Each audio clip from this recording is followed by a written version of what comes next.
Bayangkan, dalam sunyi malam yang paling kelam, ketika seisi dunia terpejam, jiwa-jiwa kita di luar jangkauan indera, melayang di antara kabut rahasia dan lorong waktu yang tak seorang pun tahu.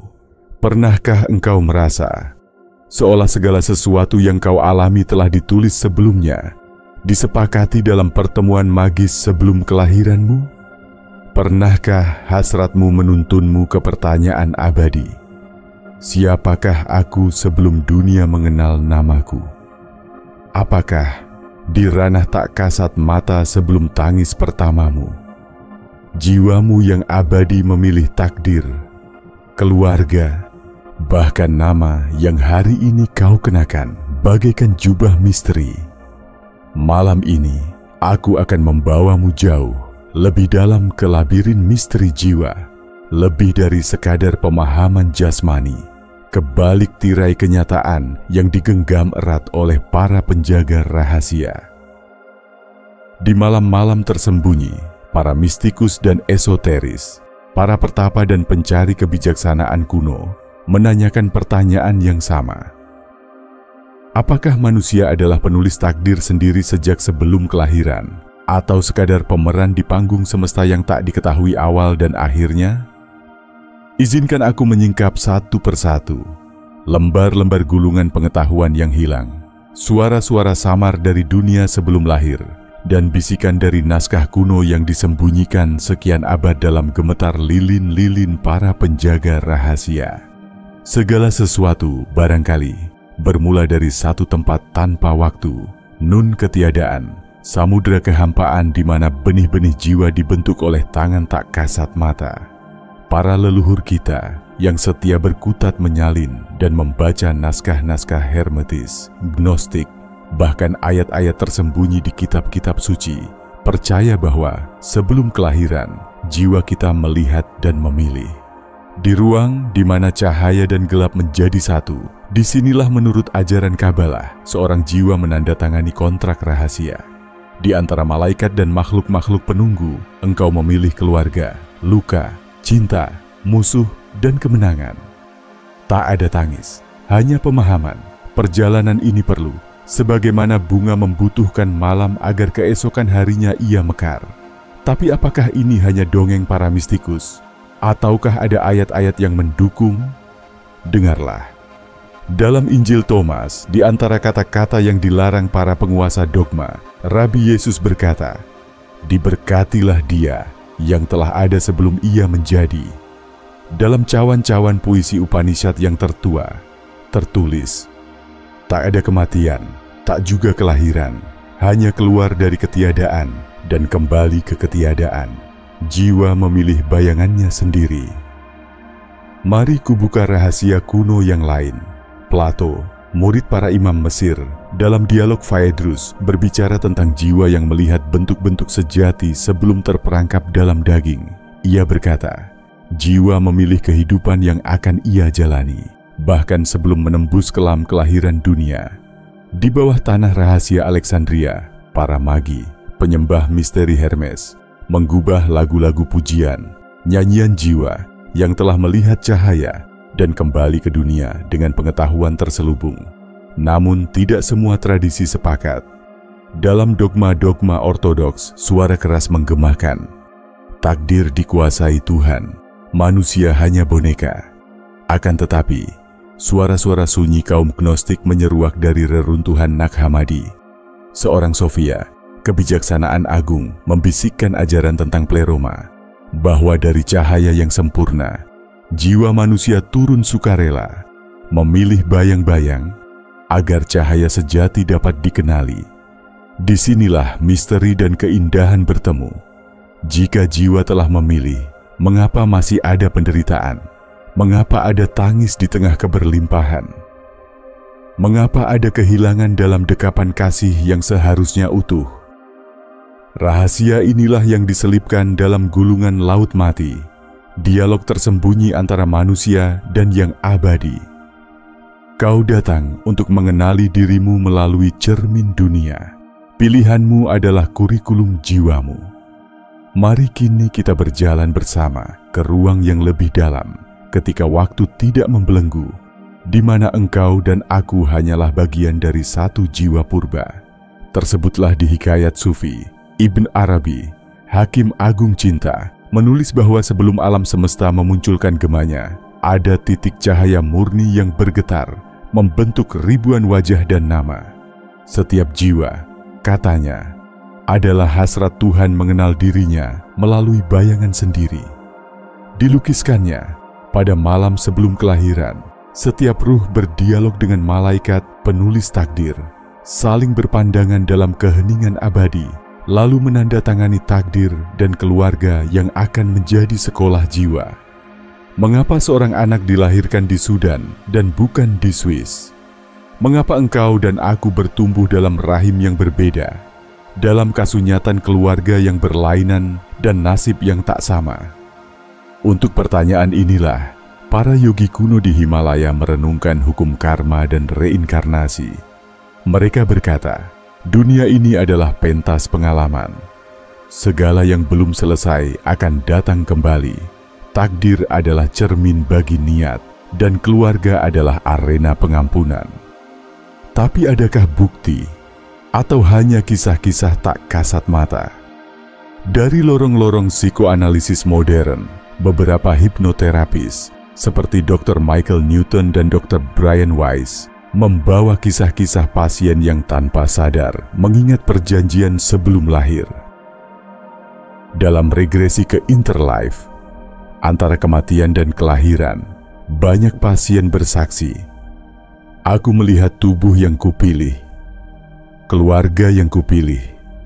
Aku setuju dengan tantangan ini." Bukan penghiburan murahan, melainkan dialog kosmik yang nyata. Ada suara-suara yang lebih kuno, gugusan teks-teks Upanishad, doa hermetis, hingga sutra-sutra Buddha yang mengatakan, jiwa memilih kelahirannya. Bahkan gurumu, musuhmu, kekasihmu sudah dikenal sebelum kau masuki tubuh. Semua pengalaman, apakah pahit atau manis, adalah guru yang telah kau izinkan datang. Bahkan penderitaan adalah pintu rahasia untuk pengenalan diri dan kebangkitan cahaya. Namun sebagaimana malam menggantikan siang, rahasia ini menuntut keberanian. Sebab dengan mengetahui bahwa kita memilih jalan, jiwa kita dituntut untuk bertanggung jawab, untuk tidak lagi menjadi korban sejarah, melainkan penulis bab terakhir dalam novel abadi kehidupan. Kebenaran ini membebaskan dan sekaligus menakutkan. Mari kita berhenti sejenak, menatap kedalaman malam dan bertanya dalam keheningan batin. Jika aku telah memilih keluarga ini, mengapa beban terasa begitu berat? Apakah aku telah salah memilih? Sangat mudah bagi pikiran jasmani kita yang fana untuk ingin melarikan diri dari luka. Namun di sana, dalam luka itulah cahaya terbesar bersembunyi. Dari sinilah lahir pemahaman. Setiap pertemuan, setiap luka hati adalah bagian dari kontrak mistik yang hanya jiwa pemberani berani menandatangani. Di dunia kebijaksanaan kuno, seperti ajaran Sufisme, Hermetisme, Kabalah, kesadaran sebelum lahir adalah pengetahuan terlarang, hanya dibisikkan di ruang-ruang rahasia kaum terpilih. Kini aku ingin membawamu lebih dalam, ke dalam mimpi-mimpi para nabi dan mistikus. Dalam tidur, di batas dunia sadar, seringkali jiwa mengingat. Pernahkah kau bermimpi, berbincang dengan seseorang yang wajahnya samar tapi terasa akrab? Atau bertemu sosok yang membisikkan rahasia hidupmu? Itu, menurut hikmah mistis, adalah potongan memori dari ruang antar kehidupan. Jiwa memanggil lagi perjanjian yang pernah ada. Jangan takut, suara itu berkata. Kau telah tahu permainan ini sejak awal. Kalah menang hanyalah kabut, kesadaran adalah inti. Apa makna semua ini?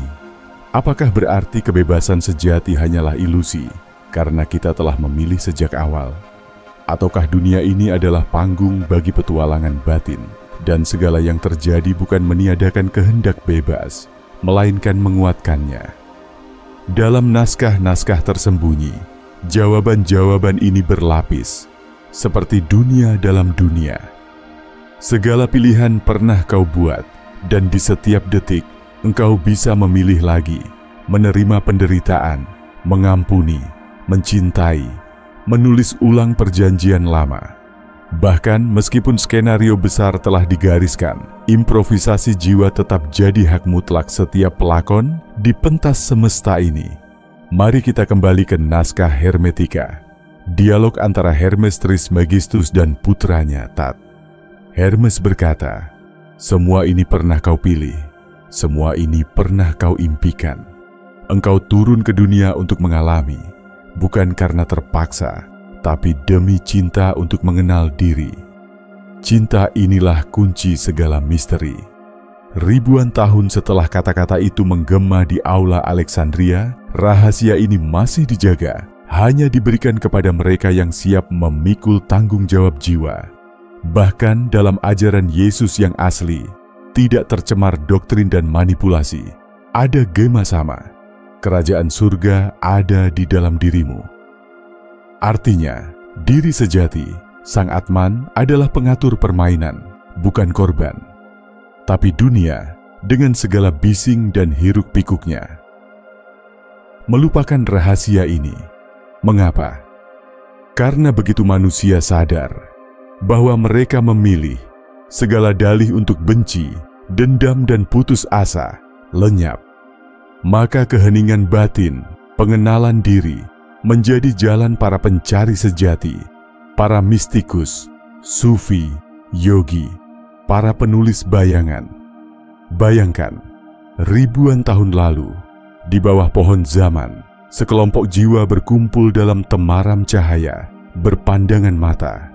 Mereka berkata, "Aku akan datang sebagai ayahmu, aku ibumu, aku musuhmu, aku guru yang menghinakanmu. Aku kekasih yang mematahkan hatimu. Aku juga tangan yang menyembuhkan lukamu. Agar di bumi kita saling mengenali dan saling belajar tentang cinta yang abadi." Itulah drama suci yang terus diulang. Apakah semua ini terdengar terlalu aneh, terlalu indah, atau terlalu menakutkan? Barangkali rahasia memang bukan untuk semua. Ia seperti cermin hitam tempat jiwa berani menatap bayangannya sendiri. Kadang yang kita temukan adalah cahaya, kadang hanya bayang-bayang. Tapi apapun itu, kebenaran adalah undangan untuk bangun, untuk mengenali peran dan menulis perjanjian baru. Kini pengetahuan ini, seperti api abadi dari zaman lampau, kuberikan kepadamu. Untuk apa? Bukan agar beban hidup lenyap dalam sekejap, tapi agar setiap luka, ketidakadilan, bahkan harapan yang patah, kini punya makna baru. Itulah seni menjalani hidup, bukan menghindari gelap, melainkan menyalakan lilin di dalamnya. Kehidupan bukanlah serentetan kebetulan kosong atau kutukan tanpa makna, melainkan buku hidup dengan halaman rahasia. Sebagian telah kau tulis sebelum datang, sebagian lagi menanti tinta keberanian dan kebijaksanaanmu. Dengan memahami bahwa kita, sebelum mengenakan nama, wajah, dan nasab dunia, pernah memilih, maka segala peristiwa memanggil kita kembali pada diri sejati. Duka bukan lagi musuh, namun guru. Musuh menjadi cermin, keluarga menjadi ladang cinta dan pengampunan. Kini rahasia ini kuberikan kepadamu, seperti gulungan kuno di ruang bawah tanah sebuah biara, menunggu ditemukan kembali. Keluarga yang kau pilih, kehidupan yang kau jalani, luka yang kau alami, bahkan takdir yang terasa berat, barangkali telah disepakati dalam kebijaksanaan agung jiwamu sendiri. Sebab, dari balik tirai dunia, jiwa selalu tahu, hanya dengan menjelma manusia, Tuhan bisa mengenal dirinya dalam kegelapan dan cahaya, dalam kematian dan kelahiran. Hanya dengan berjalan di dunia, cahaya dapat memahami makna bayangan. Sekarang, pertanyaan itu kembali kepadamu. Dengan kebijaksanaan baru ini, apa yang akan kau lakukan? Apakah engkau akan berlindung di balik selimut ketidaktahuan, ataukah engkau berjalan sebagai pencari, menyusuri bab demi bab takdirmu, menulis surat cinta pada dirimu sendiri yang abadi? Dunia selalu dipenuhi misteri, namun tak ada misteri yang lebih agung daripada misteri dirimu sendiri. Nikmati perjalanan ini, sebarkan cahaya di tengah gelap, karena bisa jadi malam ini engkau telah membangunkan diri sejati, sang penulis takdir, sang pemilih keluarga, sang pencipta makna. Jika pengetahuan ini menusuk jantungmu, jika getarannya menggetarkan batinmu, itu tandanya kau dipanggil untuk menggali lebih dalam. Dunia penuh sandiwara, tapi di baliknya ada kebenaran yang siap kau taklukkan. Temukanlah dirimu di video-video berikutnya, karena misteri kita tak pernah benar-benar selesai, dan aku akan menantimu di perjalanan selanjutnya, di mana cahaya dan bayangan menari abadi, menuliskan bab baru sang jiwa pengelana. Sampai jumpa di ruang rahasia dunia esoteris berikutnya.